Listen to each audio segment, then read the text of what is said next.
امت کا طریقہ نماز پر اجماع کیوں نہ ہو سکا؟ اجماع ہی ہے میرے بھائی. دیکھیں بیسک سٹرکچر نماز کی ایک جیسی ہے.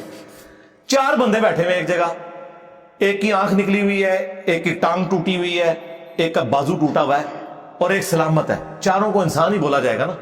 یہ تو نہیں کہا جائے گا کہ یہ تین انسان ہے اور یہ چوتھا نہیں ہے، یہ چوتھا صرف اکیلا انسان ہے باقی نہیں ہے. صرف ہم کمزوری کا ذکر کریں گے. اسی طریقے سے رفع الیدین کے ساتھ نماز ایک پرفیکٹ نماز ہے. میں نے کتابوں سے ثابت کیا ہے کہ سنی اور شیعہ دونوں کا اتفاق ہے رفع الیدین کے اوپر. پہلے رفع الیدین کے اوپر نہیں، صرف رکوع میں جاتے وقت اور رکوع سے اٹھتے وقت کی بات کر رہا ہوں جو کنٹروورشل ہے. ہم کبھی یہ نہیں کہتے کہ جو رفع الیدین نہیں کرتا اس کی نماز نہیں ہوتی. یہ تو ہم نے کبھی نہیں کہا. ہم یہ کہتے ہیں کہ جو لوگ جوتیاں بھی پیلی پہنے، جیبوں میں مسواکیں لگائے، جب رفع الیدین کی باری آئے تو کہ سنت ہی ہے نا، چھوڑ دی تو کیا ہوئی. اور یہ ان کی جوڈیشری کی ورڈنگ ہے. علیحدہ سے ورڈنگ یہ ہے کہ مکھیاں مار دینے، بت رکھ کے آتے تھے، یہ منسوخ ہے. نفرت کرتے ہیں، نہ صرف چھوڑتے ہیں بلکہ سنت سے نفرت کرتے ہیں. اب ان کو کوئی بتاؤ کہ عبد القادر جیلانی جو ہے، تم کہتے ہو پیرانے پیر ہے، پوری زندگی اس میں چاروں کو تو نماز کا طریقہ پتہ ہی نہیں چلا ہوتا، رفع الیدین سے پڑھتے رہے اور وہ عملی سنت ہے. تسی کیوں انفی ہو؟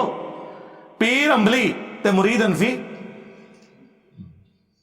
ایک ہے یار. وہ کہتے ہیں جی ایک پیر دے ہو جاؤ، ایک ہے کہ یعنی آپ کے نزدیک آپ کے پیر کی نماز ہی غلط ہے تو مرید کس گال دے ہو تسی؟ اس بیچارے کو پوری زندگی پتہ ہی نہیں چلا نماز کا طریقہ کیا تھا. ہمارے لیے کوئی دلیل نہیں. عبد القادر جیلانی آج قبر سے نکلے اور کہ رفع الیدین منسوخ ہو گیا، ہمیں کوئی فرق نہیں پڑتا. یہ آپ کے لیے بتا رہے ہیں. ہاں، ہمیں کوئی انٹرسٹ نہیں کسی کے ساتھ کہ ان کے عقیدے کیا تھے. ظاہر عبد القادر جیلانی نہ صحابی، نہ تابعی، نہ تبع تابعی، 5ویں صدی ہجری میں آئے، 6 میں فوت ہوئے. ان سے پہلے کے مسلمان بھی موجود ہیں.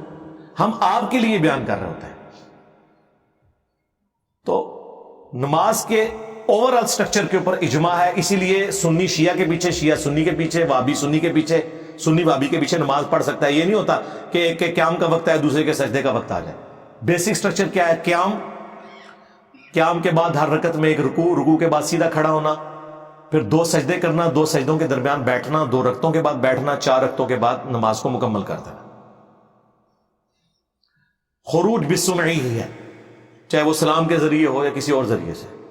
یہاں پہ اہل سنت زیادہ تر سلام پھیرتے ہیں اور شیعہ نہیں پھیرتے. ثاقب اکبر صاحب نے مجھے خود بتایا، انہوں نے جو اس وقت مفتی اعظم ہے ایران کے، خامنائی صاحب، ان کے پیچھے کہتے ہیں میں نے نماز پڑھی، انہوں نے دائیں بائیں دونوں طرف سلام پھیرا. تو یہاں پہ ایک تھوڑے ہارڈ لائنر ہوئے میں. ٹھیک ہے، نماز سے وہ بھی نکل رہے ہوتے ہیں، ہم بھی. وہ اس وقت اللہ اکبر کہتے ہیں، ہم سلام پھیرنے کے بعد اللہ اکبر کہہ لیتے ہیں. لیکن بیسک سٹرکچر ایک جیسی ہے. باقی جو قنوت پڑھنا ہے یہ تو ایک اس کی چھوٹی چھوٹی چیزیں ہیں. وہ تو اہل سنت کے ہاں بھی انڈونیشیا میں، ملیشیا میں ہمارے ارشاد بھائی رہے ہیں، ملیشیا میں وہ فجر میں پڑھتے ہیں قنوت. ہاں، ہمارے نزدیک تو وہ منسوخ ہے. بخاری مسلم میں حدیث ہے 1 مہینہ پڑھی تھی. البتہ وہ اس کو کنٹینیو کیے ہوئے ہیں، اپنی اصل میں تو موجود ہے، لیکن بیسک سٹرکچر نماز کی وہی ہے. باقی یہ جو رفع الیدین کے یا باقی چھوٹے موٹے جو اختلافات ہیں، اس کی وجہ سے اتنا بڑا ہنگامہ کھڑا کرنے کی ضرورت نہیں ہے.